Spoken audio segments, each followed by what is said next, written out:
ಎಲ್ಲರಿಗೂ ನನ್ನ ನಮಸ್ಕಾರ. ನನ್ನ ಹೆಸರು ಪ್ರಥಮ್. ನಾನು ಡೀನ್ ಶಾಲೆಯಲ್ಲಿ ಓದುತ್ತಿದ್ದೇನೆ. ಒಂದು ಕಾಡಿನ ಮಧ್ಯದೊಳಗೆ ಎರಡು ಮರಗಳ ನಡುವೆ ಮಲಗಿ ಮೂರು ಕರಡಿಗಳು ಆಡುತ್ತಿದ್ದವು.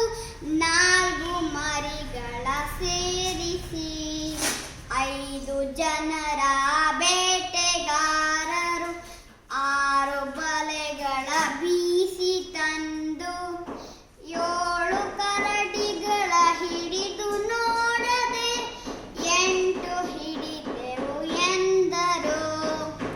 9 ಎಂದನು ಅದರಲ್ಲೊಬ್ಬ, 10 ಎಂದನು ಬೇರೆ ಅವನು. ಎಣಿಸಿ ನೋಡಿದರೆ 7 ಇಲ್ಲಿಗೆ ಕತೆ ಮುಗಿಯಿತು. ವಂದನೆಗಳು.